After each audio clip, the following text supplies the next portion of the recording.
ଦେବହୂତି ତାଙ୍କର ନିସ୍ତାରଣ ସମ୍ପର୍କରେ। ତେବେ ଭୀମସ୍ୟାପି ରଣେ ଭଙ୍ଗୁ ମୁନେରପି ମତିଭ୍ରମ ୟଦି ଶୁଦ୍ଧମ ଶୁଦ୍ଧମ ବା ମମୋ ଦୋଷ ନ ବିଦ୍ୟତେ।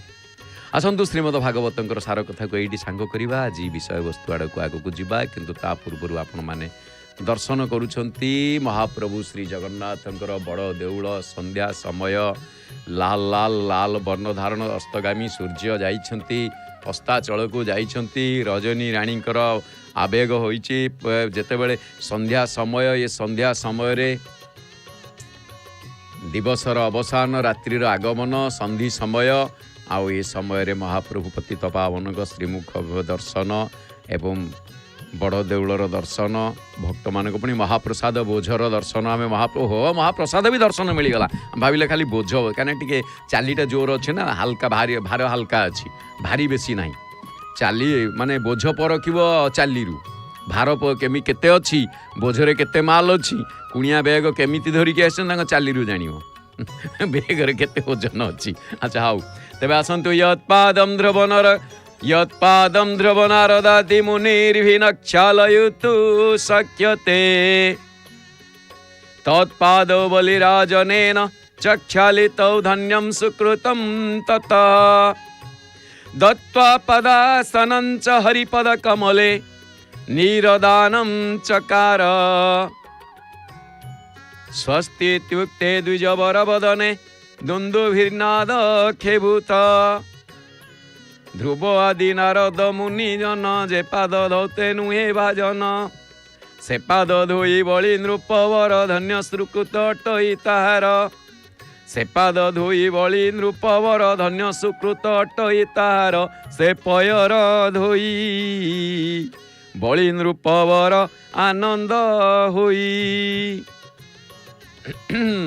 ଦେଲେ ଆସନ ପାଦ୍ୟ ପାଦାସନ ଦକ୍ଷ କରେ ତାମ୍ର ପାତ୍ରୀ ରାଜନ ପୁଣି ଜଳ ଦିଅନ୍ତେ ନୃପବର ସ୍ୱସ୍ତି ବଚନ ବୋଲେ ଦ୍ୱିଜବର ତା ଶୁଣି ଅମ୍ବରେ ଦୁନ୍ଦୁଭି ବାଦ୍ୟ କଲେ ସ୍ୱର୍ଗପୁରେ। ଯାହାଙ୍କ ପାଇଁ ଦୁନ୍ଦୁଭି ବାଦ୍ୟ ସ୍ୱର୍ଗପୁରରେ ଯେଉଁ ବଳି ଦ୍ୱାରେ ବାମନ ପ୍ରବେଶିଲେ ସେହି ବାମନଙ୍କ ଚରଣ କମଳରେ ଶତକୋଟି ପ୍ରଣାମ, ଶତକୋଟି ପ୍ରଣିପାତ ପୂର୍ବକ ଆମେ ଦର୍ଶନ କରୁଛେ ମହାପ୍ରଭୁଙ୍କ ଆଉ ମା ତୋରଣ ଲକ୍ଷ୍ମୀ କି। ବଢ଼ିଆ ସୁନ୍ଦର ଭାବରେ ତୋରଣ ଲକ୍ଷ୍ମୀଙ୍କ ଦର୍ଶନ। ଯେଉଁ ମାଙ୍କୁ ଦର୍ଶନ କଲେ ଜୀବ ଅନାୟାସରେ ମହାପ୍ରଭୁଙ୍କର ଦର୍ଶନର ମାର୍ଗ ପାଇଯାଇଥାଏ। ଆଉ ଯେଉଁ ମାର୍ଗ, ଯେଉଁ ସ୍ଥାନ, ଯେଉଁ ତୋରଣ ଲକ୍ଷ୍ମୀ ଯିଏ ଶ୍ରୀ ଧନ ସମ୍ପଦର ବୃଦ୍ଧିକାରିଣୀ ଏବଂ ଯେଉଁ ମା ଭଗବତ ପଦବିନିବାରିଣୀ, ପ୍ରଭୁଙ୍କ ଚରଣ କମଳକୁ ଯିଏ ସଦାବେଳ ପାଇଁ ଆଶ୍ରୟ କରିଥାନ୍ତି, ସେଇ ମାଙ୍କୁ ଆମେ ତୋରଣ ଲକ୍ଷ୍ମୀଙ୍କୁ ଦର୍ଶନ କରୁଛେ। ଆଉ ସେଇ ତୋରଣ ଲକ୍ଷ୍ମୀଙ୍କ ଅର୍ଥାତ୍ ଏଠି ତୋରଣ ଲକ୍ଷ୍ମୀ କୁହାଯାଇଛି ମାଙ୍କୁ, ଯେହେତୁ ସେ ତୋରଣରେ ଅଛନ୍ତି। ଆଉ ଏପଟେ ଆମେ ଦର୍ଶନ କରୁଛେ ମହାପ୍ରଭୁକୁ, ଶ୍ରୀ ପତିତ ପାବନ ଭଗବାନଙ୍କୁ। ତେଣୁ ଯେତେବେଳେ ମା ତୋରଣ ଲକ୍ଷ୍ମୀଙ୍କ ଦର୍ଶନ ଆସେ, ଏଠି ଗୋଟିଏ କଥା ଆସିଛି ଯେ ସମଗ୍ର ମନ୍ଦିର ଯେତେବେଳେ ଶୋଇ ଯାଇଥାଏ, ଅର୍ଥାତ୍ ପ୍ରଭୁ ଭିତରେ ଶୋଇ ଯାଇଥାନ୍ତି, ସମସ୍ତେ ବିଶ୍ରାମରତ ଥାନ୍ତି, କିନ୍ତୁ ଏକମାତ୍ର ମା ଲକ୍ଷ୍ମୀ ସଦାବେଳେ ସଜାଗ। ମନ୍ଦିର ଭିତରକୁ ବେଢ଼ାକାଳି ଜଗନ୍ତି, କିନ୍ତୁ ସାରା ଜଗତକୁ ଗୋଟିଏ କଥା ଆସିଛି, ମହାପ୍ରଭୁଙ୍କର ଆଖି ନାହିଁ, ସେ ଶୁଅନ୍ତି। ଆଉ ତାଙ୍କର ଆଖି ନାହିଁ, ପତା ନାହିଁ। ଆଖି ଅଛି, ପତା ନାହିଁ। ଆଖି ଥିଲା, ନିଦ ଥିଲା, ପତା ମୁଦି ହେଉଥିଲା, ନଥିଲା ସପନ ଖାଲି। ଆଉ ସପନ ନାହିଁ, ଆଉ ସେ ତ ଶୋଇବେନି ତାଙ୍କର, କିନ୍ତୁ ତାଙ୍କର ଶୋଇବା ନୀତି ରହିଛି। କିନ୍ତୁ ମା ତୋରଣ ଲକ୍ଷ୍ମୀ ତାଙ୍କର କ'ଣ ନା, ସେ ମହାପ୍ରଭୁ ମା ମାନେ ମହାପ୍ରଭୁଙ୍କୁ ବିଶ୍ରାମ ଦେଇ ନିଜେ ସନ୍ତାନ ପାଇଁ ଜାଗୃତ ହେଇକି ରହିଛନ୍ତି। ତୋରଣ ଲକ୍ଷ୍ମୀ ଯିଏ ଶୁଭ୍ରତା ଆଉ ସମୃଦ୍ଧିର ପ୍ରତୀକ। ବାନା ଉଡୁଛି, ନାଲି ବାନା। ଇଏ କୁଆଡେ କ'ଣ ପୂର୍ବ ପଟକୁ ଆଜି ଉଡ଼ିଲାଣି, ପଶ୍ଚିମ ପଟୁଆ ପବନ ନାହିଁ। ସେ କ'ଣ କଲା, 90 ଡିଗ୍ରୀ ବୁଲୁଛି। ମହାପ୍ରଭୁ ତମ ବାନା ତ କ'ଣ କେତେବେଳେ 90 ଡିଗ୍ରୀ ବୁଲୁଛି?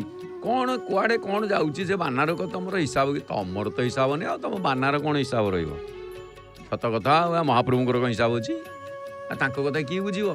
କେଉଁଠି ଦାସିଆ ବାଉରୀ ହାତରୁ ନଡ଼ିଆ ଖାଇଲେଣି ତ, କେଉଁଠି ବନ୍ଧୁ ମହାନ୍ତିକୁ ଭୋଗ ଥାଳି ଯାଚି ଦେଲେଣି, କେଉଁଠି ଯାଇକି ପ୍ରତାପ ରୁଦ୍ରଦେବଙ୍କ ବଗିଚାରୁ ପଣସ ଚୋରି କରି ଖାଇଲେଣି, କେଉଁଠି ଯାଇ ଲହୁଣୀ ଚୋରି କରି ଗୋପୀଙ୍କ ଘରୁ ଲହୁଣୀ ଚୋରି କରି ଖାଇଲେଣି।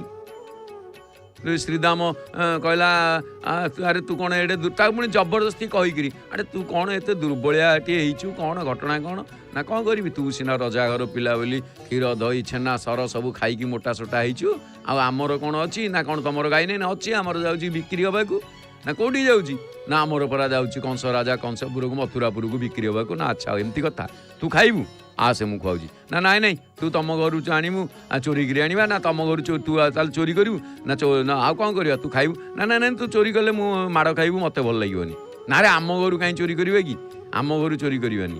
ଆଉ ନାରେ ତୁ ଚାଲୁନୁ, ଆଉ ଜଣେ ଏଇ ବାଟେ ଦେଖିବୁ, ଯେଉଁମାନେ ନେଇକି ଯିବେ ମୋତେ କହିବୁ। ନାରେ ଆମେ ଏଠୁ ଚୋରି କରିବା, ଆମ ପୁଣି ମାଡ଼ ହେବ। ନା ମୁଁ ଏମିତି ମନ୍ତ୍ର ଜାଣିଛି, ତୁ ସମସ୍ତଙ୍କୁ ଦେଖିପାରିବୁ, ଆମକୁ କେହି ଦେଖିପାରିବେନି। ନା ସତରେ ତୁ ଏମିତି ମନ୍ତ୍ର ଜାଣିଛୁ? ନା ସତକୁ ସତ ସେମିତି ଲହୁଣୀ। ଅର୍ଥ ଏଠି ଉଦ୍ଦେଶ୍ୟ କ'ଣ ଥିଲା? ତାଙ୍କ ଲହୁଣୀ ଚୋରି କରିବା ପଛରେ ଉଦ୍ଦେଶ୍ୟ କ'ଣ ଥିଲା? ଯେ ନିଜ ଜିନିଷକୁ ଆମେ ନିଜେ ସବୁ ବ୍ୟବହାର କରିବା। ଏଇ ଯେଉଁ ସାତ୍ଵିକ ପରିବେଶ, ସାତ୍ଵିକ ଲହୁଣୀ, ଏ ସାତ୍ଵିକ ଜିନିଷ ତାମସିକ ଜାଗାକୁ ନ ଯାଉ। ସାତ୍ଵିକ ଜିନିଷ ତାମସିକ ଜାଗାକୁ ଯିବା ଆବଶ୍ୟକ ନାହିଁ। ବଡ଼ ପୁରୁଷ କହିଛି ଯାହା କିଣିବ ଦୁଆରେ, ଯାହା ବିକିବ ଦୁଆରେ, ଲାଭ ଲୋକସାନି ନିଜ ହାତରେ। କାହିଁ ସେ କଂସପୁରକୁ ଯିବ? ତେଣୁ ଆମେ ଦେଖୁଛେ ଯେଉଁଠିକି ଉପରେ ପତିତ ପାବନ ବାନା, ପୁଣି ପତିତ ପାବନ ବାନାଙ୍କ ସହିତ ଏପଟେ ମଧ୍ୟ ଧ୍ୱଜ ମହାବୀର, ପୁଣି ମହାପ୍ରଭୁ। ଧ୍ୱଜ ମହାବୀର କେଉଁଠି କହିଲେ? ଅଁଳା ବେଢ଼ା ତଳେ ସେ ହେଉଛନ୍ତି ଧ୍ୱଜ ମହାବୀର। ତେବେ ଆସନ୍ତୁ ଆଜି ଆମେ ଟିକେ ଜାଣିନେବା ୟାରି ଭିତରେ କ'ଣ ରହିଛି ଆସନ୍ତାକାଲିର ସଂକ୍ଷିପ୍ତ ପଞ୍ଜିକା। ଆସନ୍ତାକାଲି ତାରିଖ କେତେ? 8 ତାରିଖ, ନାଇଁ କି? 8 ତାରିଖଟି, ଆଜି 7 ତାରିଖ। ଆସନ୍ତାକାଲି ରବିବାର, ସଣ୍ଡେ। संडे हो या मंडे, पढ़ाई के लिए रोज खाओ डंडे। रोज डंडा पड़े पिला आजिकल पाठ पढ़ा कौन डंडा पड़ो। चलो तेबे फाल्गुन मास कृष्ण पक्ष एवं कृष्ण पक्ष सप्तमी तिथि, सप्तमी तिथिर इष्ट सूर्य आउ बार मध्य सूर्यंक बार रविवार। अच्छा पुणी रविवार आउ सूर्य उदय अच्छा आसंता काली 6:23:09 सूर्यास्त अच्छा 5:38:45। अच्छा तापर रही कौन ना सप्तमी एकोदिष्ट एवं पार्वण श्राद्ध ताल भक्षण निषेध। पुणी माँ को आम दर्शन करुचे क्यों माँ ये तो तोरण लक्ष्मी माँ को। आउ एपटे महाप्रभु अरुण स्तंभ को दर्शन करुचे। महाप्रभु चका चका आखि मेलैकी बसचंती।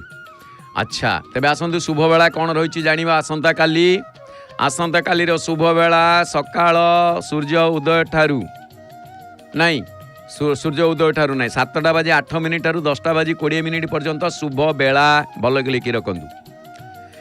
पुणी आउ दिन जाकर शुभ बेला पाइबेनी। राति 7:18 ठारू 8:54 पर्यंत रही शुभ बेला। किंतु महेंद्र बेला काली दिन रे अछि। कौन अछि ना सूर्य उदय ठारू 6:20 ठारू केतेटा पर्यंत 7:08 पर्यंत महेंद्र बेला। तापर पुणी शुभ बेला अच्छे 8:20 पर्यंत। अच्छा नहीं 7:08 ठारू पुणी 10:20 पर्यंत अच्छी। अच्छा पुणी अच्छी महेंद्र बेला केबे ना 1:32 ठारू 2:20 मध्य। तापर संध्या 6:30 ठारू 7:18 मध्य महेंद्र बेला। आ राति रे मध्य कौन महाप्रसाद। अरे महाप्रसाद कुआड़े नहीं जाओ टे आण रखिदे आम टिके ना पाइदेबू। महाप्रसाद दर्शन रे पुण्य आज्ञा। महाप्रसाद भोजन कले जी पुण्य, महाप्रसाद दर्शन कले से पुण्य।